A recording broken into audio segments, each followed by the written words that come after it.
This is episode 38 of Call Me Donovan, recorded Friday, June 28th, 2024.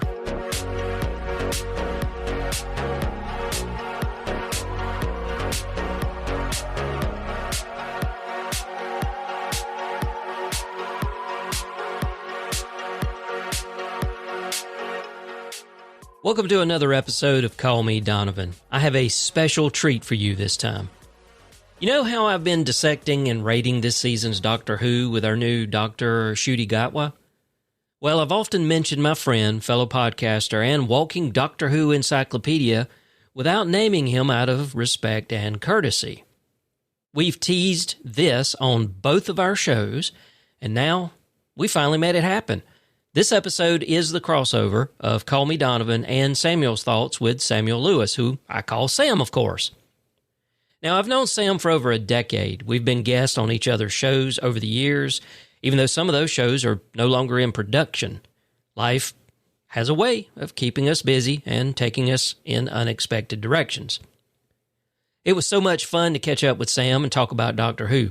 So, without further ado, here's Sam from Samuel's Thoughts and myself discussing our likes and dislikes from Ncuti Gatwa's first season as the Doctor. Enjoy!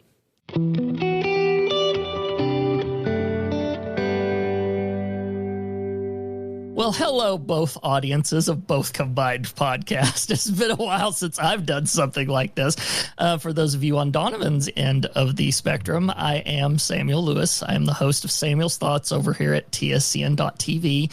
And I am the mysterious figure that he's been talking about in his podcast episodes over on his show, which is Donovan. I'll let you take the floor for this. Hey, and also to both audiences, I am Donovan.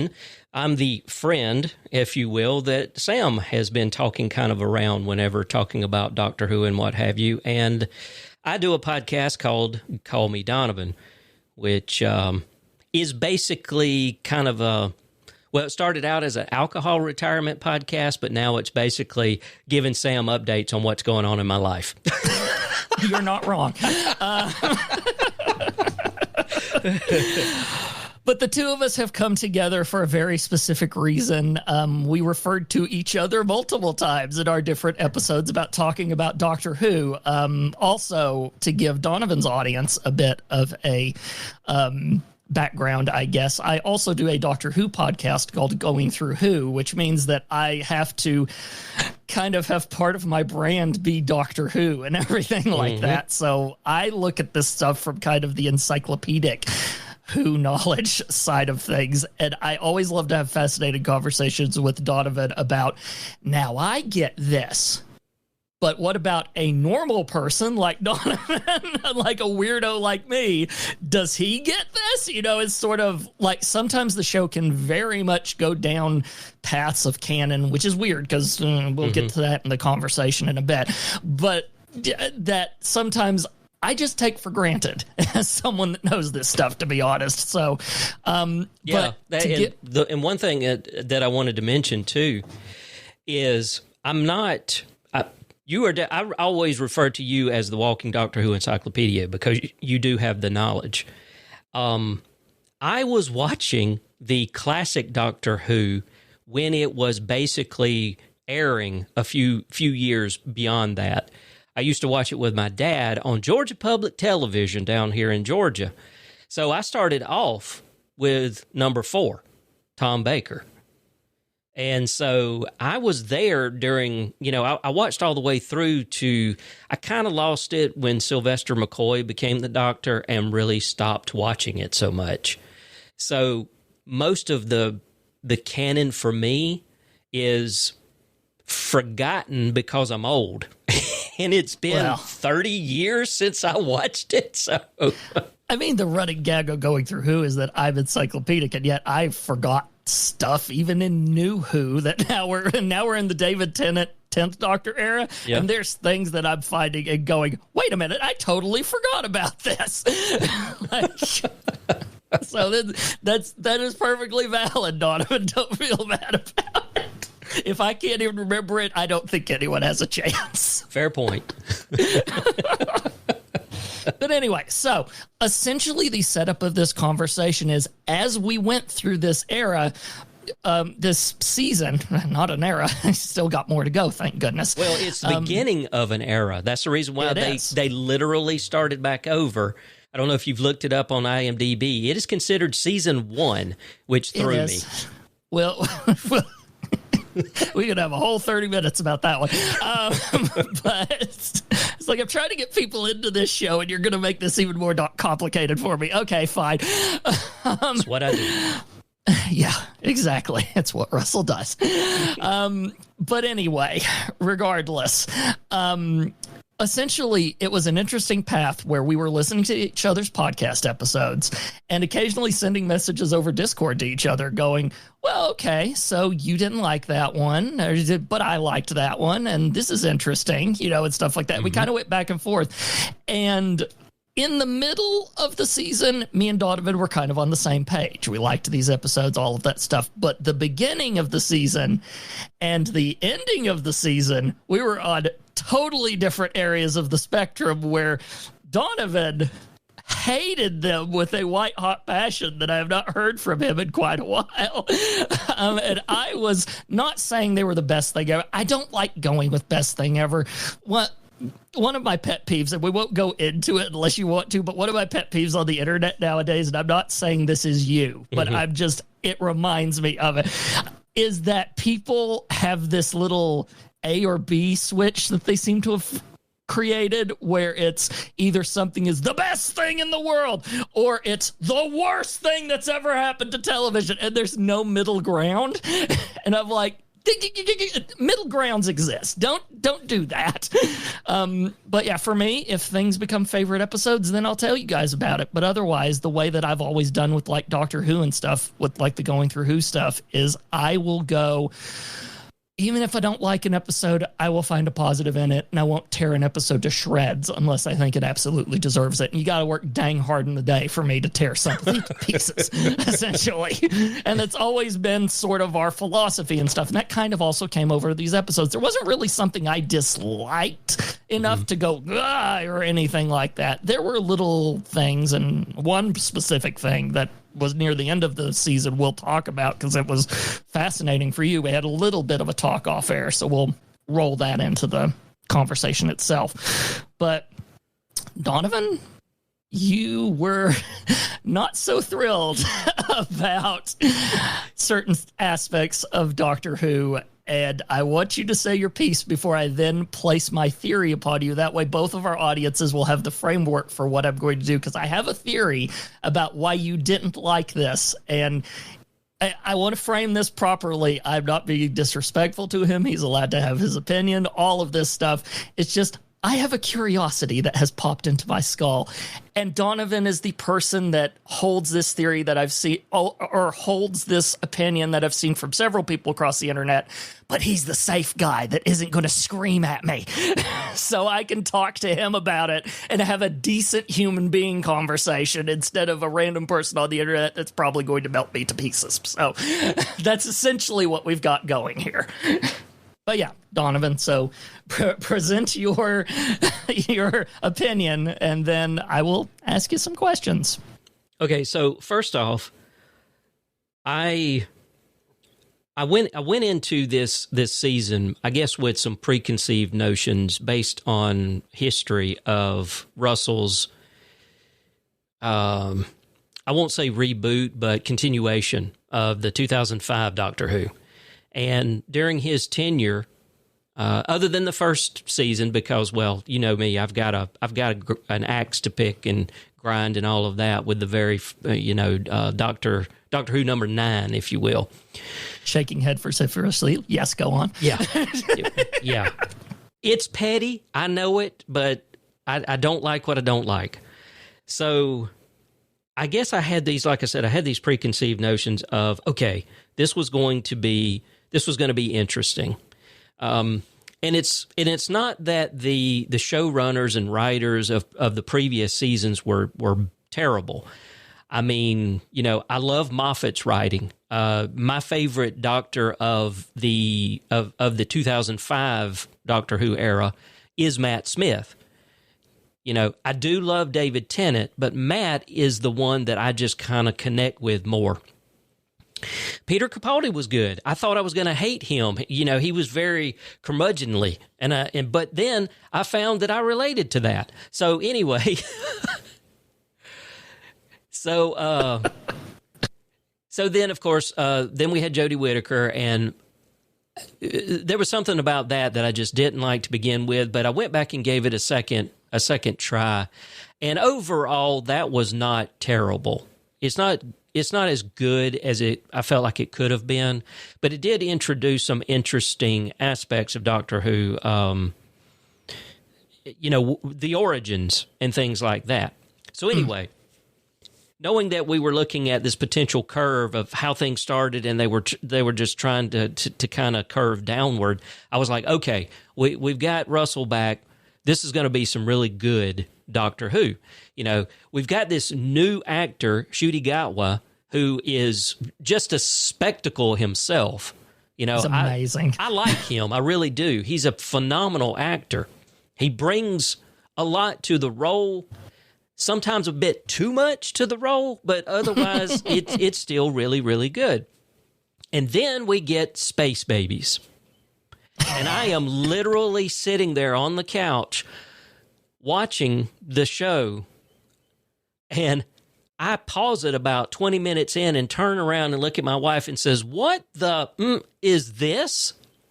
And we make it through. And so the point being is, I looked at all the episodes that were written by Russell. And so, of course, my first thing was the first two were written by him. Then the third one was written by Moffat. And it was almost like suddenly the first two were terrible, in my opinion. Then suddenly we had this phenomenal episode that was written by Moffat. And I was like, is it the writer? Can Russell no longer write? And then we had the fourth one, and things just kind of, they kind of got on an even keel. And I was like, okay, all right. I don't know what the hell was going on with episodes 1 and 2. He's written a couple more. Then there was a duo that wrote... was it the one? I cannot remember now. It was the one that basically was about the social media. Is that the one that was written by the duo, or is that the roguish one? Give me a second. I will pull up the TARDIS wiki. So carry on while I'm doing this. Why did I not have this pulled up already? That's all right. I normally pull up IMDb, but that's because I'm not concentrated on just Doctor Who. I have to look up all kinds of things because, I'm that guy that, when and there's memes about this, you will be watching a television show and I'll see an actor and I'll go, hey, they played on so-and-so, such and such show. And my wife's like, I don't care. I want to know him as the character. Yeah, that is your superpower, though, which is great. So, I had high expectations for the last two episodes, and I made Rogue was the duo. Okay, Rogue was the duo, which was a very good episode as well. Yeah. So I had high hopes for the last two episodes. And I made a comment in one of my episodes where I felt like, this entire time we've had this through line about who is Ruby Sunday and who is her mother. And it is characterized in such a way, it is shown on screen in such a way to make it look epic, to make it look surreal, to make it look otherworldly. So we're given these breadcrumbs that's like, oh, something epic. Something just out of this world. Who is she?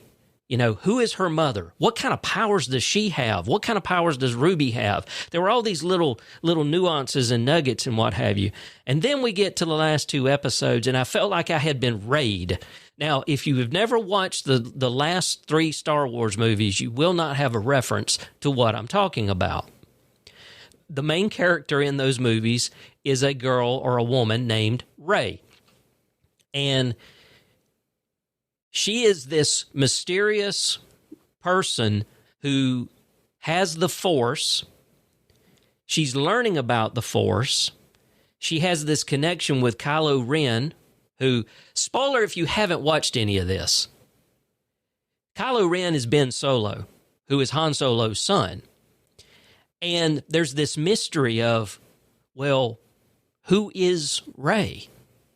Because she takes to the Force very well. She's very powerful. She's a quick study. Only for us to find out in the, I want to say the second of the three ending trilogies, her parents were nobodies.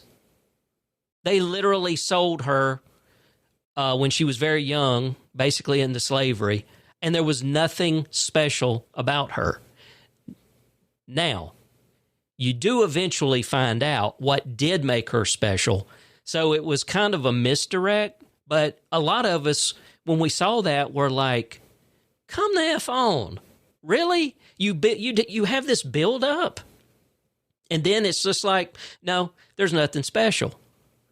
So when we get into these last two episodes, and of course, we'll talk about the big bad and all of that, but we were hoping to get, and we did, some resolution to who is Ruby Sunday and who is her mother. And of course, in these episodes, you've got that scene where they're in the time window, and they finally see her in the cloak, and she turns around and she's pointing. Now, the way they did that scene was a misdirect, in my opinion. Now, I understand that she was pointing to the sign, please name my child Ruby, basically. I get that. But that was not obvious. And they could have done it in a different way so that it didn't make you feel like there was more to it than there actually was. Because, as we discover, her mom was nothing special. She was just a 15-year-old that got pregnant, really couldn't take care of the child, and dropped it off at a church. But here's the thing. Who was she pointing to when she pointed at the sign? Who was she? Who was the mother? There was nobody there. I mean, the doctor shows up, but she wasn't necessarily pointing at him, or was she? That's a question I have. I don't know the answer to. But if you stop and consider, well, nobody was there, nobody watched her drop Ruby off as an infant, and then as she's walking away, turn around and point at this road sign, who was that for? Who was the beneficiary of her pointing at that sign? So overall, I was really let down by that. I was getting really invested. I loved the character of Ruby, and Millie, the actress, phenomenal. But the payoff wasn't there. It was horrible. So that's where I come from. And that's interesting because the way you break that down means that my brain's having to go to try to, because it's almost like one of those moments where you go, well, think about all the perspectives we've seen that specific scene from. I almost think that the person inside the church that finds the kid is on the stoop by the time the doctor's there. So you think the mother was pointing at the sign and she was looking at the person at the church? I'll have to go back to Church on Ruby Road in order to look at it. But if we're talking about the same thing, like the same period, because the doctor shows up, that's whenever the baby has been taken inside. So theoretically, it could be an explanation for it.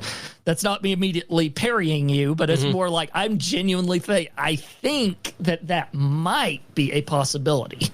Okay.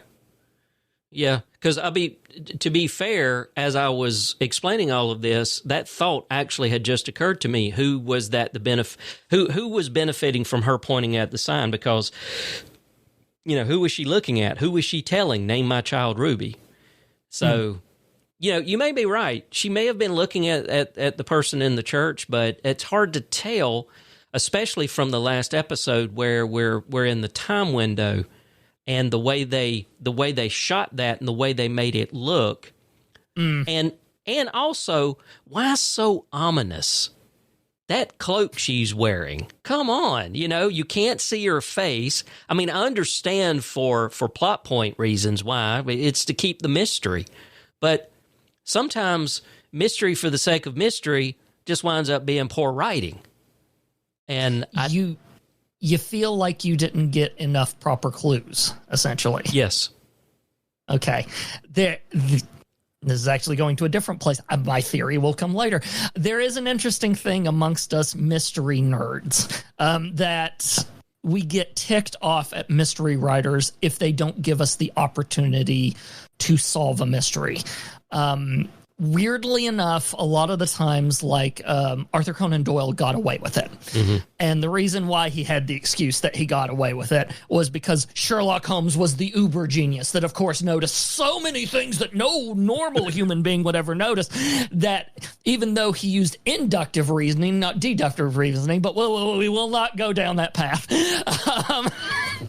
He got it wrong every dang time. But regardless, that's why a lot of people adore Agatha Christie, for instance, because she always gave you the clues. There were very few times where Poirot ever kept something in his pocket, essentially. If he kept it in his pocket, you still had the opportunity to notice what he kept in his pocket, technically. But it's just one of those situations where you had the opportunity to solve that dang mystery before it finished. So sometimes it was a stretch, I'll give you that, but you usually had the opportunity to solve the mystery. And that's I think you may be right, because it's almost like the reveal. It's like, how did we get to the reveal without any of the clues? That's the way, that's kind of the way I look at it. I mean, it's like when someone comes up, out of left field and said, "Oh, well, so and so is the bad guy," where during the entire episode of something, he's been the best friend, and there were no context clues whatsoever. Suddenly you have a character that does a complete 180. There's no reason for them to do the 180. There's no clues to even say, hey, this guy may not be on the up and up. And yeah, that's kind of the way I felt about this too, was all of the mystery around the mother really built it up to where the clues I was getting was, okay, this is going to be somebody that the doctor knows from his past, only for that to be a redirect to somebody else being somebody he knows from his past. And, so that's a big irritant for me, is the way we got there, and the payoff was just not there. I felt cheated. I just felt cheated. And I think this is where I'm going to now go into my theory, because it is interesting. I'm going to give him credit, although I don't think he does the 2-Minute Time Lord anymore. But Chip Sudderth, regardless, I'll give him a name shout out anyway, one of my fellow Doctor Who podcasters. I think he's still in the game, just not doing the 2-Minute Time Lord anymore. But he once said something that the TARDIS is not a time machine, it's a genre machine. So essentially, Doctor Who is a television show that changes genres all the time. And not necessarily eras that change genres, but more episode to episode, it changes genres. Like, we had a episode that was a Victorian soap opera, for Pete's sakes, this season. It was Bridgerton. It was Bridgerton. I've never watched Bridgerton. I might actually watch it if it's like that. But yeah, it was very interesting. But that's just a really extreme example of what Doctor Who tends to do.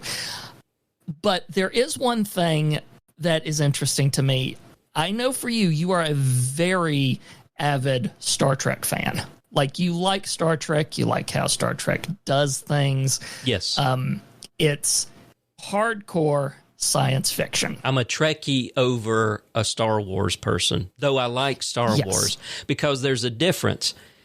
Star Trek is science fiction. Star Wars is science fantasy. Thank you for giving me the next line before I said it. Yes, it is Star Wars is science fantasy, and Star Trek is science fiction. Mm-hmm.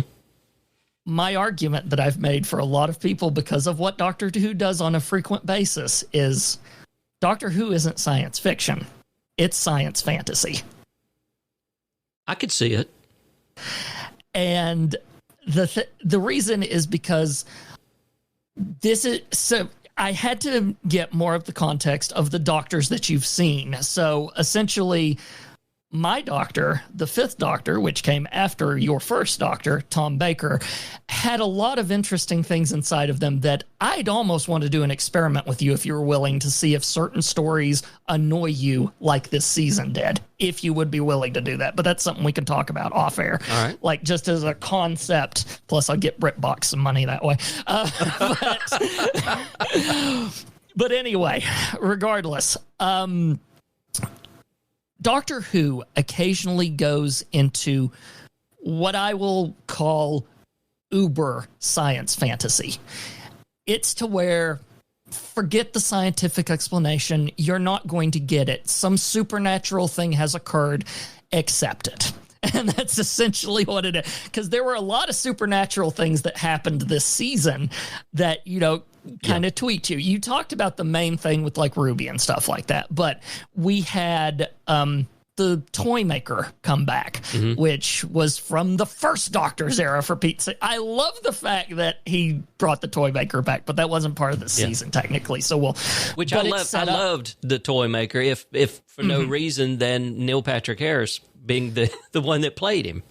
Oh, when they announced it was going to be him, I went, I have no notes. Yeah, Before we even saw it, because I knew what the toy maker required, and sure enough, Neil Patrick Harris had every single talent in that to where I went, perfection. And sure enough, he pulled it off. Even like the little scene with him doing card sleights and everything with his hands, and I was like, yes! So it all came out.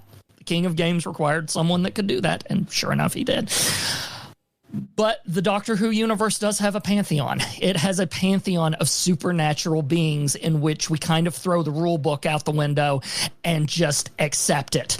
And whenever those episodes happen, you kind of have to check out your logic and just go for it. Otherwise, if you start thinking too hard, problems emerge. Let's see. I shouted out a couple of them on my episodes, but like you had the Guardians, the Black and the White Guardian, where they are essentially the guardians of order and chaos.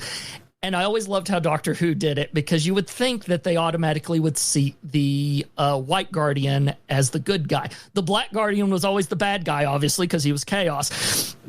But they also kind of went with, you're a bit too organized, though, whenever it came to the White Guardian at times, especially given the fourth Doctor dealt with the White Guardian at some point. Like the Key to Time, if you remember that. That was the White Guardian sending him on a mission to get the parts of the Key to Time. And then he kind of blew it up in the Guardian's face at the end because he realized none of this needs to happen, and totally stopped it. Yeah, you're requiring me to pull the cobwebs off of the vault on that one.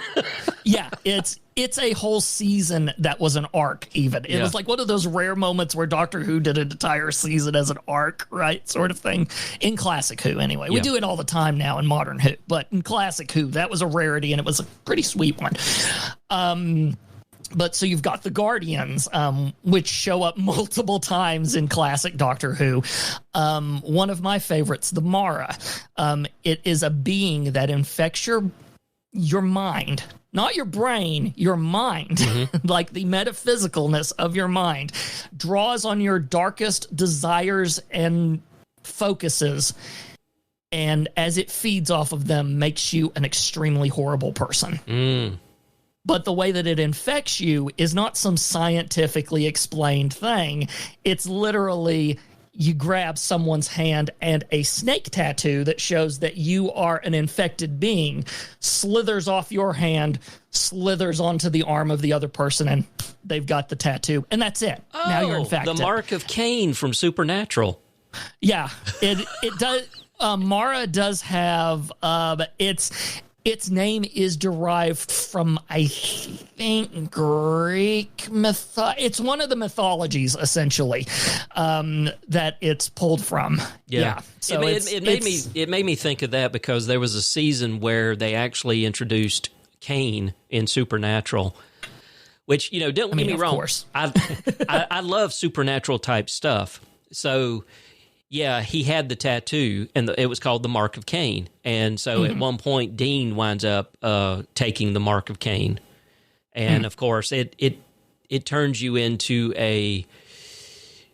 you're not a bad person, but you're easily upset, and when something doesn't go your way and you've got the jawbone and you just can start killing people before you realize what you're doing. So yeah, that's what it made me think of. Yeah, totally. And it's essentially the same concept. So it's amazing how different shows come up with these things and like they line up and everything. But these were like different things that got called out in the episodes. Even the Mara got a shout out, and I was sitting there going, "Whoa!"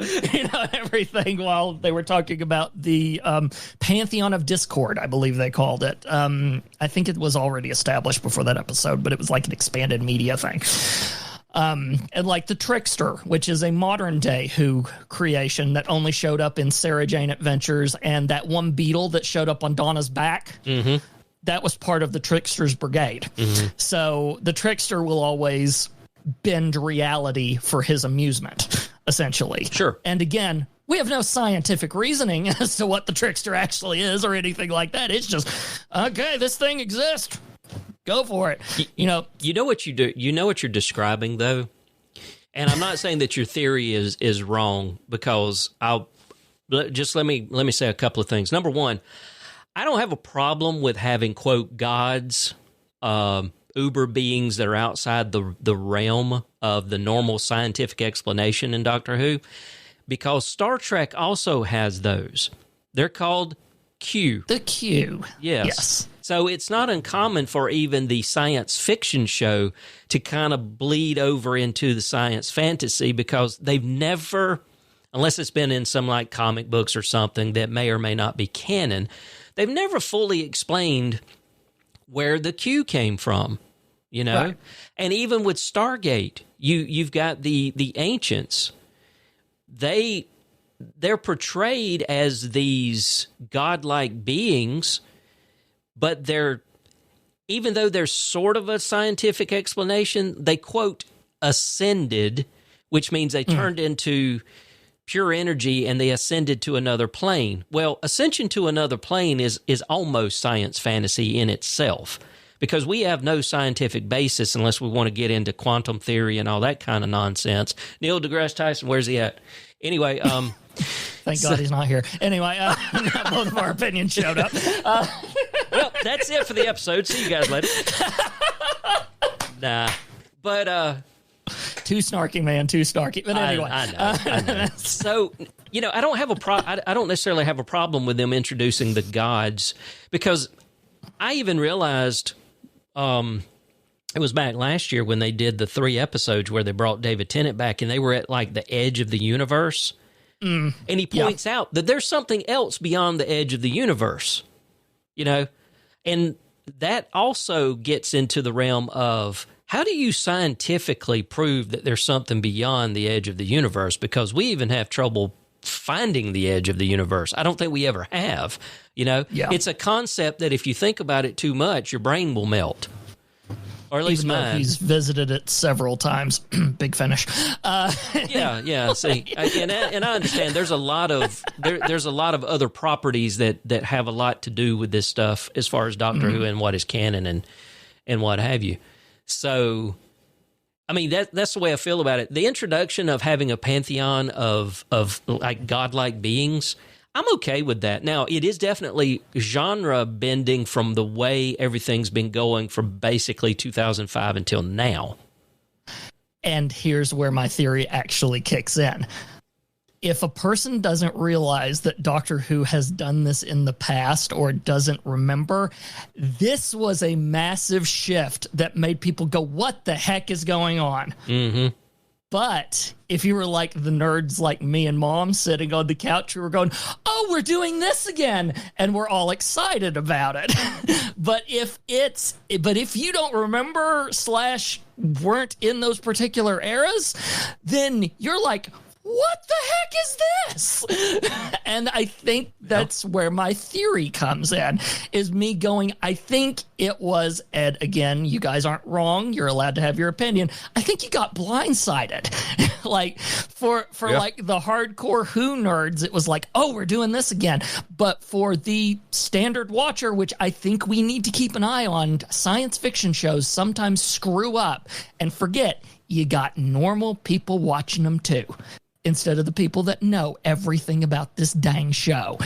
And it may have been a misstep a little bit, even though it totally played to me and made me happy for them to go, let's pull this genre of Doctor Who off the shelf again and just go full bore and put like the maestro in and have like this drag queen play the maestro, so it's the most whoop character, although played it beautifully. Like, the concept of maestro was amazing to me, right? You know, I know that kind of threw you a little bit, I think.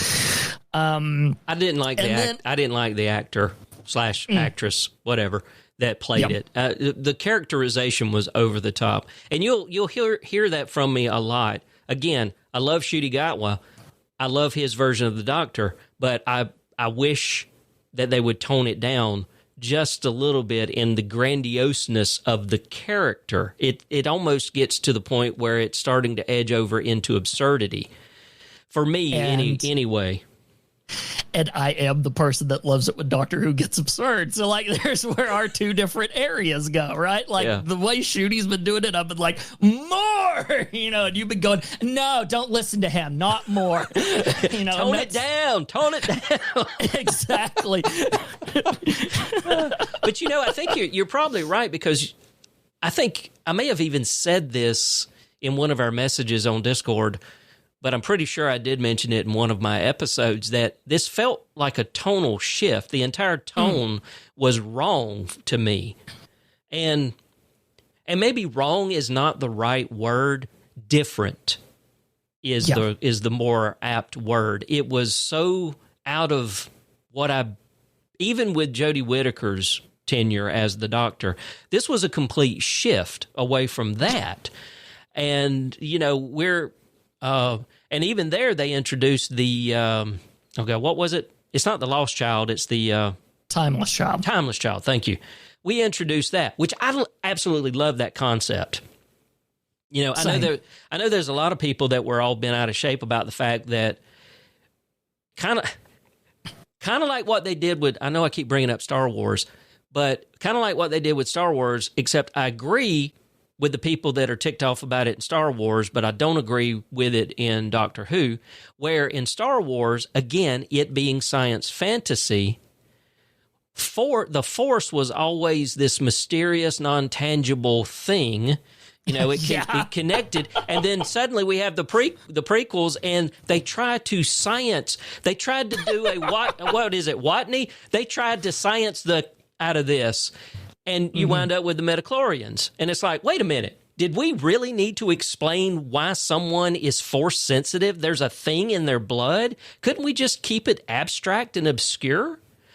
I can't remember who the script editor was, but in my Doctor's era, in the Fifth Doctor era, there was a script editor that wanted to turn Doctor Who into more hardcore sci-fi. And I think for like a season they did it, and they're not bad episodes. You kind of have a different feel to them and stuff like that. I like them, but then they swapped right back. They were like, no, we learned our lesson, because some fans did not like it. Yeah, I mean, I love the concept of the Timeless Child because it gives you more of an explanation of, okay, how did we not, you know, because we had a certain number of regenerations, and then suddenly, well, that number went out the window, and then you start getting all this backstory of, oh, Doctor Who, the actual character of the Doctor, the person, is not from, quote, here. You know? And an entire society is built off of the genetic material of this one person, you know? So there was definitely a tonal shift from Capaldi. Well, Matt Smith. Talk about goofy. You know, Matt Smith's Doctor was the appropriate level of goofy to me. That's the reason why I say I compare him and Shudy's doctor, and I'm like, Shudy is Matt Smith if he's taking meth. So, that's the way I look at it. You may have nailed why Mom likes him so much, that because Matt Smith took Patrick Troughton as influence. So Patrick Troughton's second doctor was what Matt Smith got his most influence from. So if you're making that comparison, it's hilarious. I don't think my mom would mind me saying this. The only thing that threw her off about Shudy to begin with was the accent, and she wasn't sure why. And she even hated it that it was doing it to her. But she was like, for some reason, that accent, I don't know why, it's throwing me off. And then eventually she got over it. Yeah. Right? It's just one of those things. I even looked at her and went, you've dealt with 2 Scottish doctors. How can you have that problem with it? She's like, I don't know. But yeah, so eventually it's like, and she loves it. And if you're thinking that like that would theoretically be Matt Smith hyped up, it's probably why she's fine with him too, because of that setup. But yeah, it's interesting. So yeah. So I think you're probably right about your theory. It's and I don't know if this being open to what I would consider a much wider audience by it being on Disney Plus, it being an Americanized version, if this was the right thing for them to do, or is this the way they wanted to introduce it to a larger audience and say, moving forward, this is kind of the tone or genre that we're going to do? Because we know how they've already screwed up one property that they tried to Americanize or bring to an American audience, and Torchwood. When they brought it in and had an entire season on Showtime and completely and utterly destroyed it. That scene in that basement haunts me to this day. The scene where they had Jack chained up, they were drawing blood from it. Yes. I had to run to the bathroom. I almost threw up. Oh, yeah. That's how bad. I was like, no, give me something where the BBC goes, you can't go that far. Please, for God's sake, give it back to them. Yeah, it's Showtime, baby. You can do practically anything. Mom and Dad, anyway, were the big fans of Torchwood. I wasn't as much. Like, I preferred Doctor Who. Like, I love its level Torchwood. of... Yeah, but like, and by the end of that, like, I think Mom was happy with that one. I was thinking of Children of Earth for a second instead of that one. But yeah, like, Mom was not happy at the end of Children of Earth. I mean, I think any parent would not be happy at the end of Children of Earth. But yeah. And, and remember, a little callback there. Who was in Children of Earth that wound up becoming a doctor? Peter Capaldi. Yeah. So it's a tradition. It's apparently. I mean, he was also in Fires of Pompeii, and so was Karen Gillan. So yeah, that's right. That's right. So your feelings, I don't know. Do you think they got off to a good start by this being the first season that it was really introduced with the bigger budget? Disney's behind it. Because I've already told you, basically, in my episode, I gave the entire season a 5 out of 10. I'm waiting for season 2, which I think is technically going to be season 15? 15, yeah. Yes. To see if it's going to move from I got to watch it every weekend to I'll watch it if there's nothing else to watch. But, I mean, what do you think about the entire season? This is interesting because I go into analyst mode now. This was another reason why I wanted to have this conversation with you, because I think I have 2 answers for you.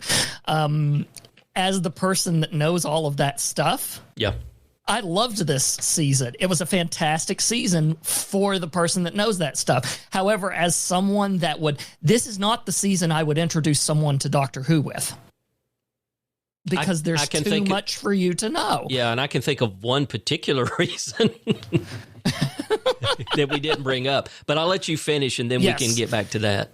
Yeah, because especially us as Americans, there is a very specific thing we haven't talked about that annoyed the daylights out of me about this season that we will get to, so your audience will know the annoyance and share in the wealth. Of course. We all need our pain. Yes. So yes, I have my grievances too, in case people think I'm just positive. But if you're someone like me, this was an amazing season of Doctor Who. However, I do have to think of the audience as a whole.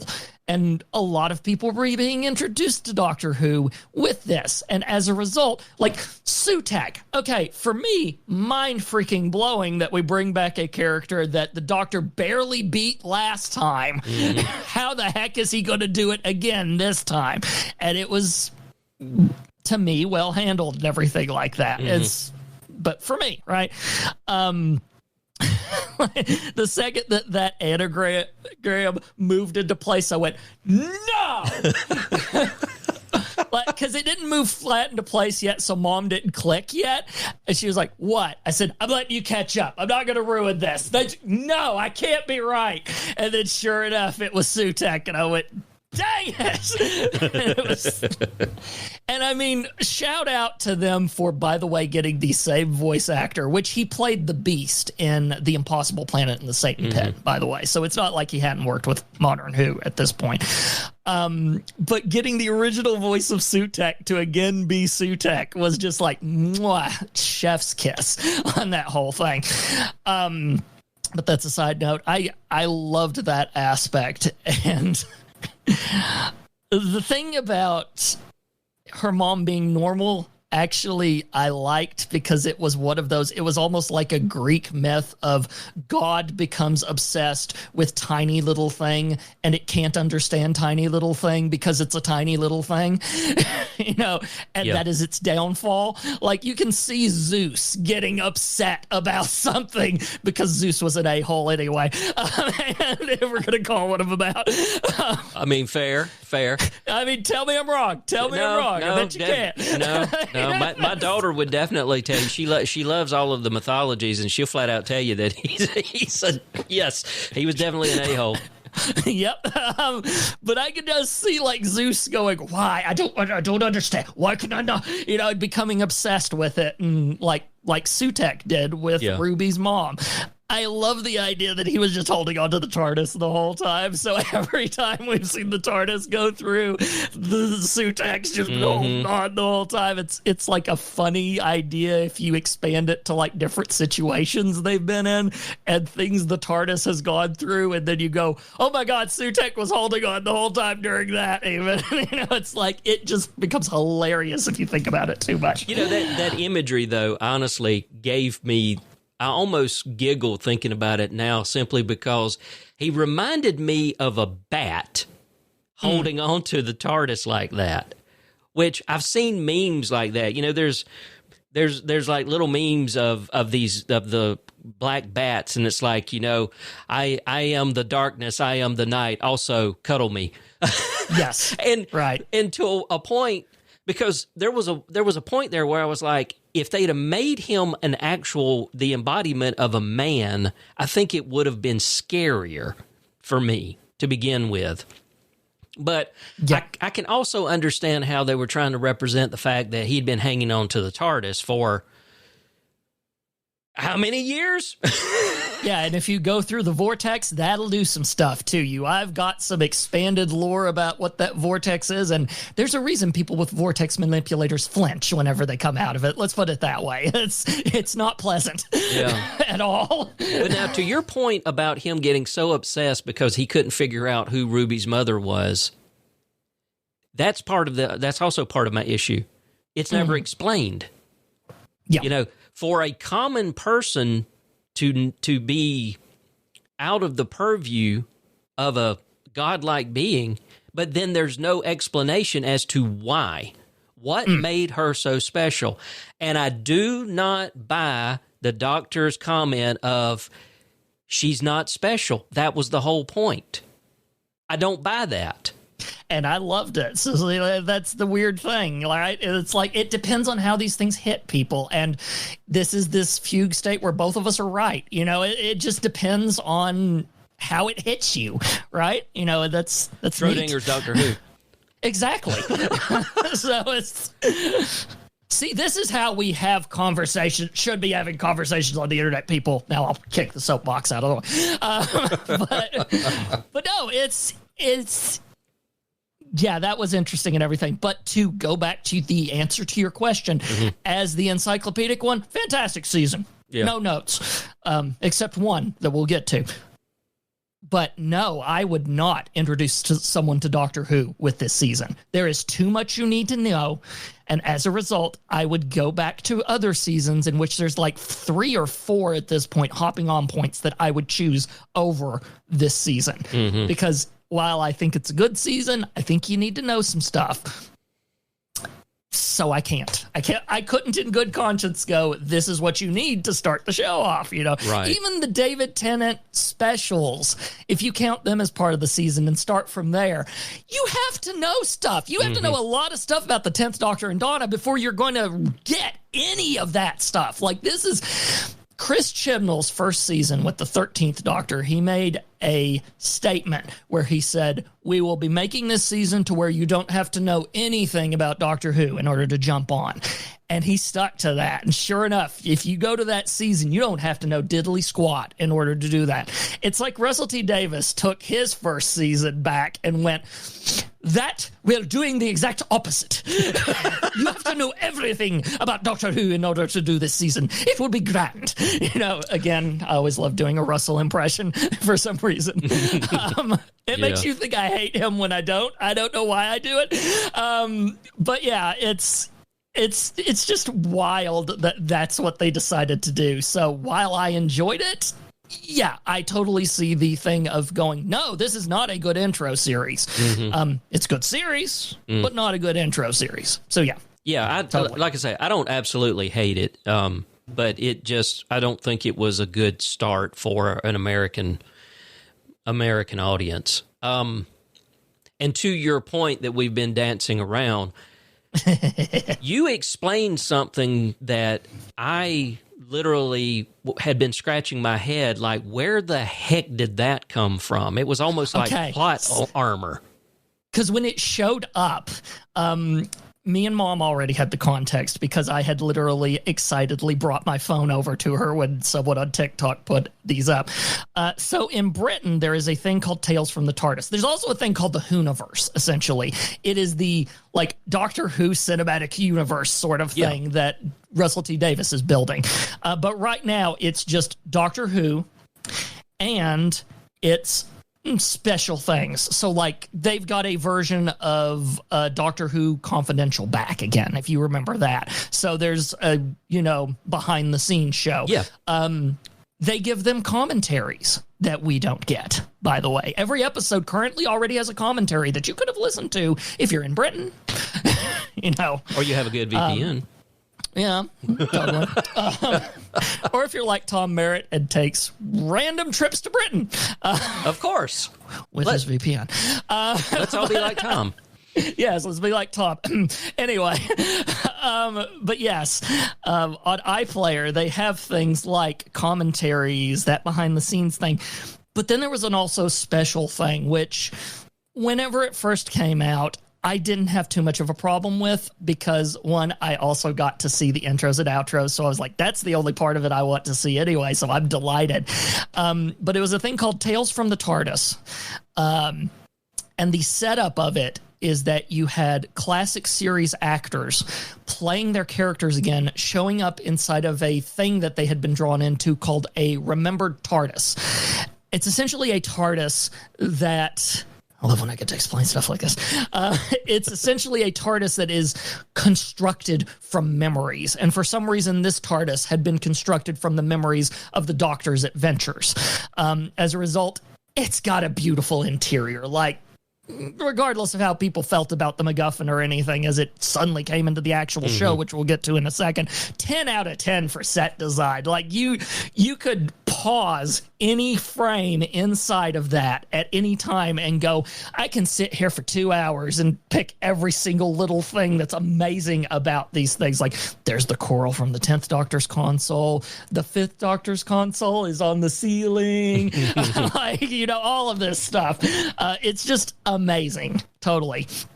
And all of the little props, the hat stand has a fez, the Seventh Doctor's cardigan, the Fourth Doctor's scarf. You know, yep. it's like there's like all of these things inside of it that you could just spend hours just picking apart this set. It's amazing. Yeah, they did a lot of work for that.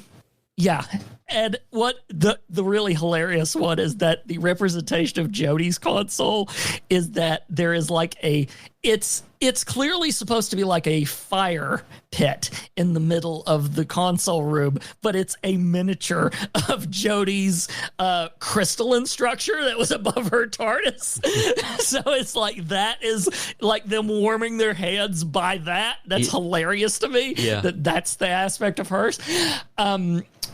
But the essential concept was we're going to take a classic series episode, but we're going to have these characters drawn into this memory TARDIS. And the idea is they are talking about one of their adventures. So it's nostalgia out the wazoo. Plus, the amazing thing about it is the Tales from the TARDIS was considered canon. They did mark it to where, oh no, yeah, all of this happened.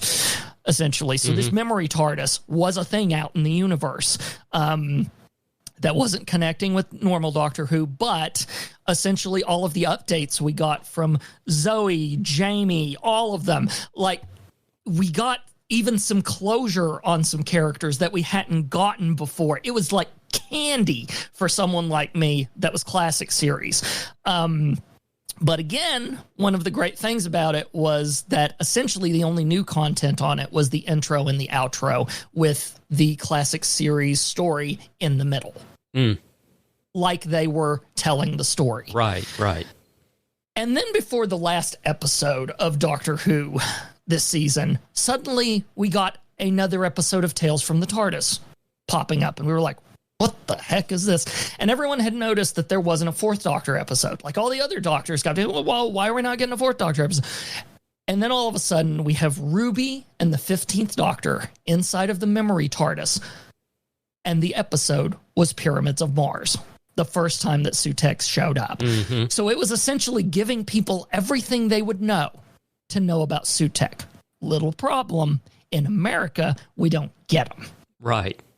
So people had to rely on people like me to go, who the heck is this Sutex guy? Like I had to answer it several times because they didn't know, you know. And then other people like Jacob, I was going, Sutex, right? You know, stuff like that. But the people that didn't know, because not everyone's going to know, that was going to let them in on it. So all of us were on the same playing field. The problem is America was not on that same playing field. I mean, sure, you could watch Pyramids of Mars on BritBox, but you didn't get the 15th Doctor and Ruby talking about it. You didn't get the Doctor going, no, this story doesn't start in Victorian England. It starts in Egypt. And it's Ncuti giving an amazing beginning to the story and stuff like that. Like giving an amazing performance because I've seen the clips at this point. And you just didn't get that. And I was like, okay, that's kind of annoying me a little bit, but we'll let it go. Yeah, because I knew who the bad guy was. Sutex, I knew that because you had seen it. Yeah, so you knew. I'd seen it, and then I got kind of a memory jog because I actually came across a post that had pointed that out, and I was like, that's right. Boy, that's been a while. Oh yeah.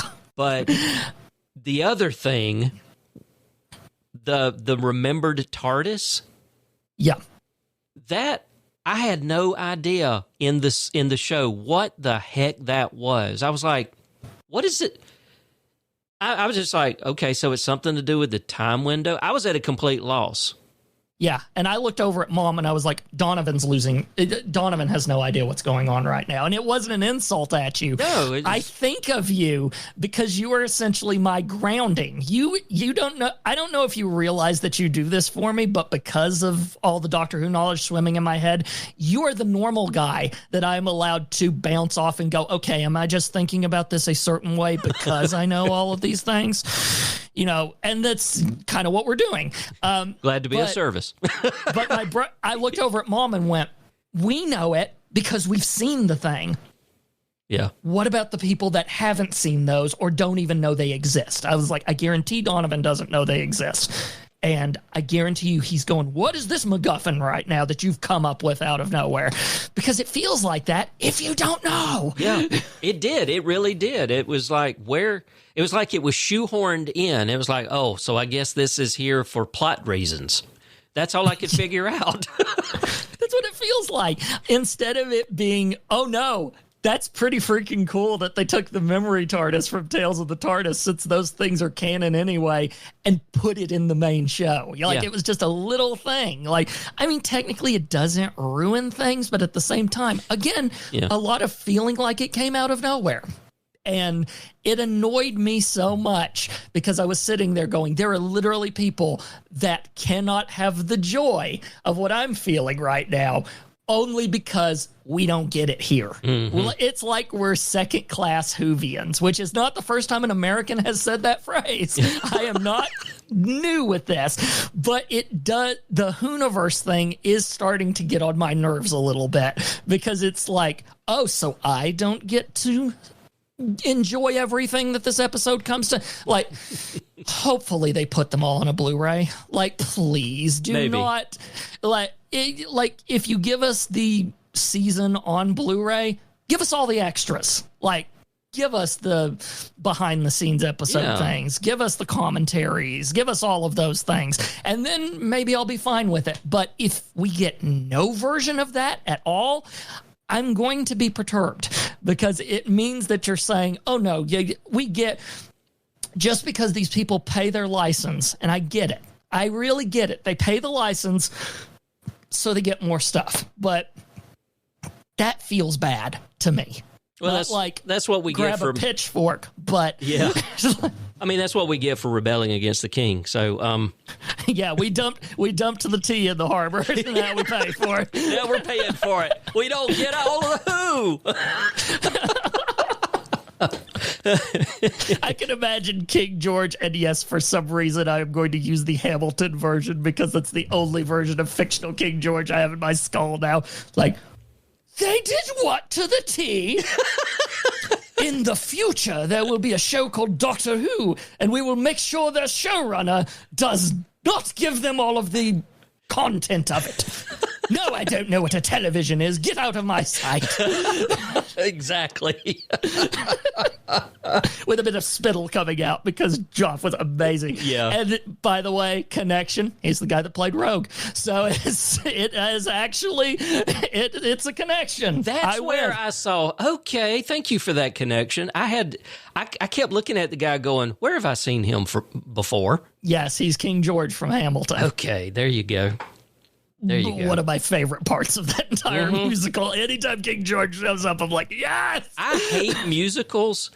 That one is my all-time favorite musical that I have ever seen. I mean, I literally wept in places where that, and so did Lee. And I was like, this is, I don't think anybody can ever create anything as good as Hamilton was ever again. It's definitely in the musical pantheon. That's one of those that has to break your, this is the best thing ever. I have friends that don't disagree with you on that.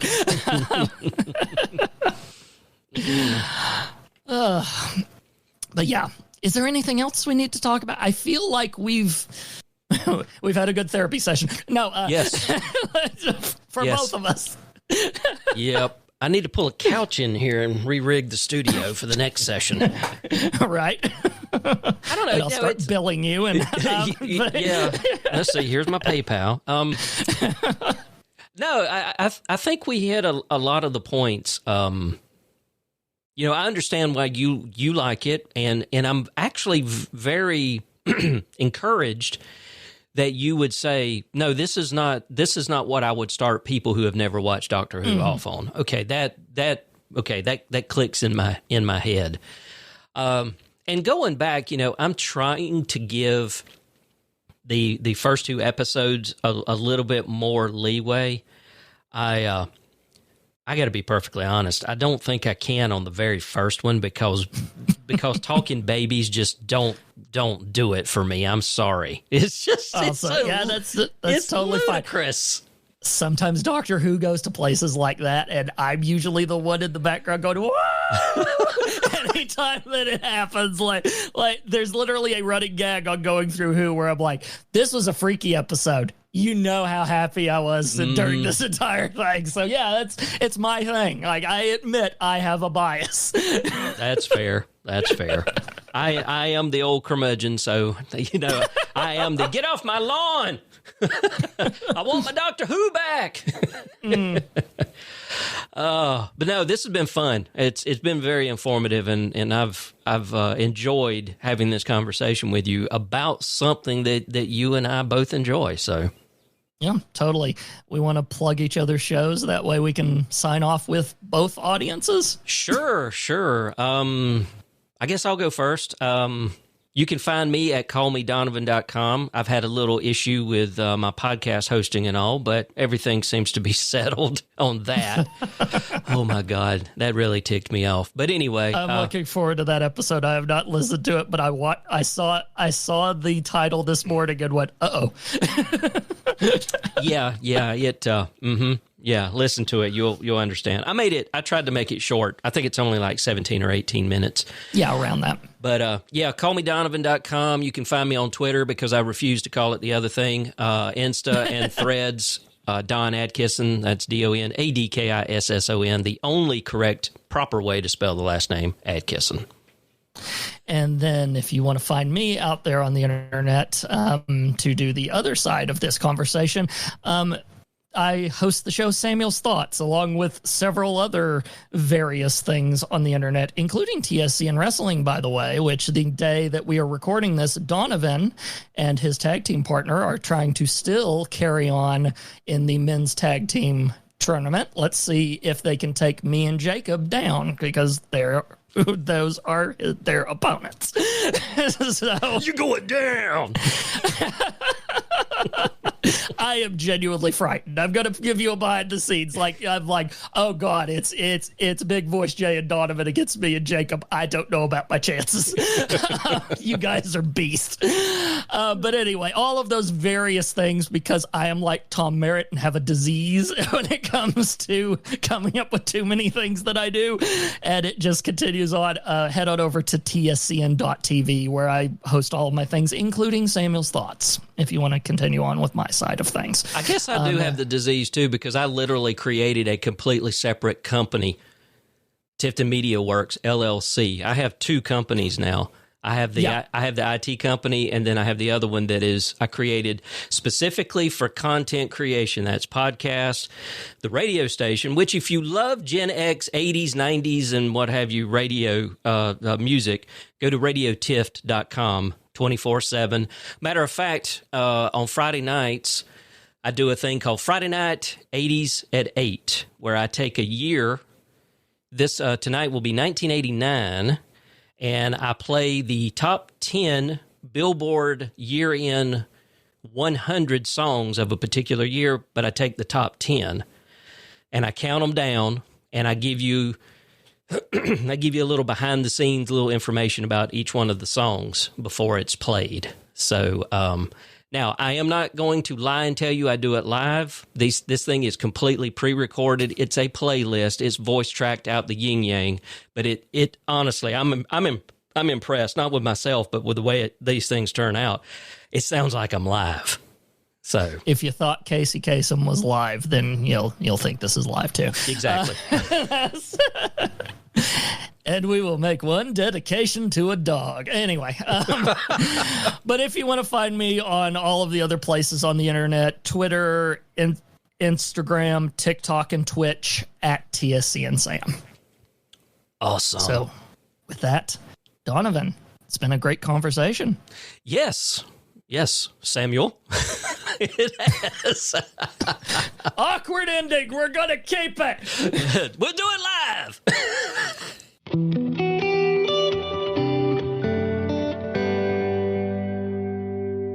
I hope you enjoyed this crossover episode with me and Sam discussing season 1, or technically season 14 of Doctor Who. It's the first season to air on Disney Plus and to have the budget of Disney backing it. Be sure to check out all the things that Sam has going on over at tscn.tv. I also celebrated day 398 of alcohol retirement, the day we recorded this episode. As always, you can find me on Twitter, Insta, and Threads at Don Adkisson, or email me, don@callmedonovan.com. You can call me anything you like, but I prefer you call me Donovan. Until next time, take care.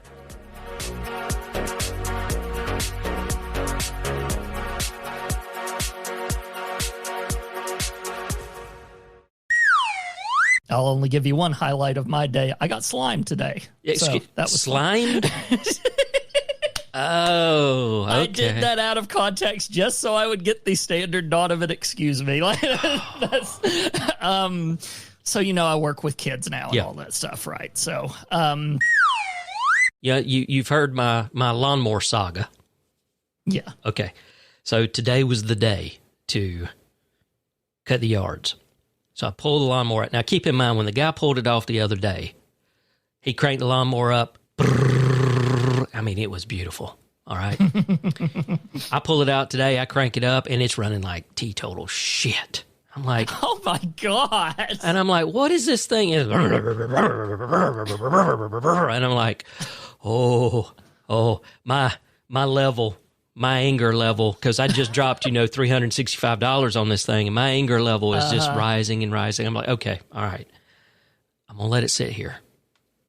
Let it run. So it ran, I stood there, it probably ran about 2 minutes, and all of a sudden it goes, I'm like, did you just have bad gas? I mean, what's going on here? Because I filled it back up, but it still had gas in it, and I'm like, okay, well, maybe this is not an omen. And so, cutting the grass, 20, 30 minutes in, I'm rounding. And I'm listening to your podcast, by the way, because I waited until today to listen to your last 2 episodes back to back, so I have them fresh in my mind. Okay. I'm coming around.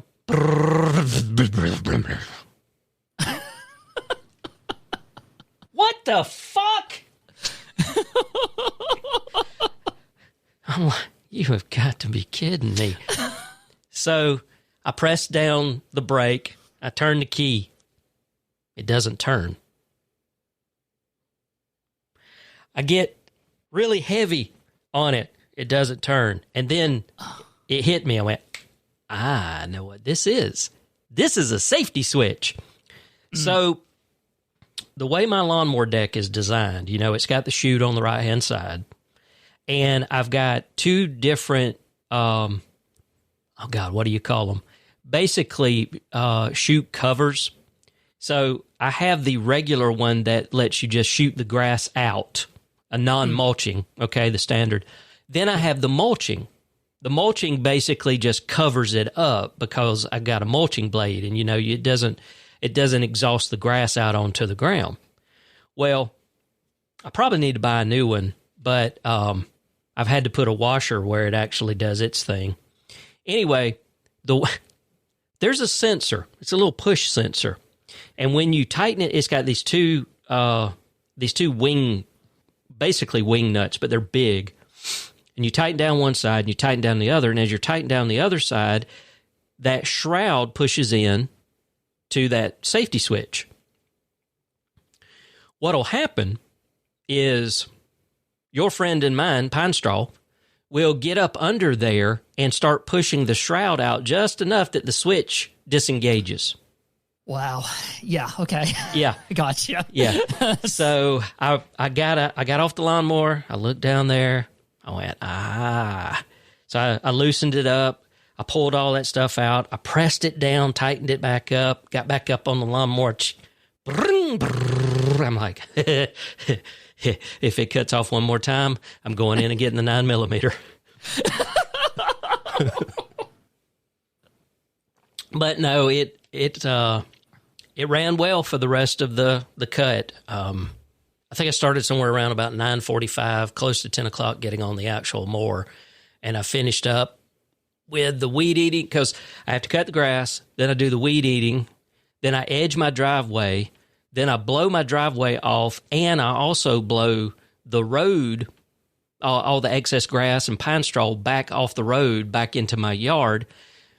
because two reasons. One, it looks better than just having grass and pine straw that you can see. You can just, there's no way to avoid to see that somebody just cut the grass. Complete evidence, right? Right. Second is dangerous for motorcycles. Not that we get a lot of motorcycles around here, but that is a common courtesy and safety that you need to keep in mind, that if you live close to a major highway and you cut the grass, if you're not going to mulch, don't shoot the grass all over the road, and B, do what you can to get the excess grass off the road, because it's a slick hazard for the tires of the motorcycles. So, yeah, I finished up about quarter till around 12 o'clock. Got a shower at 8, and then died.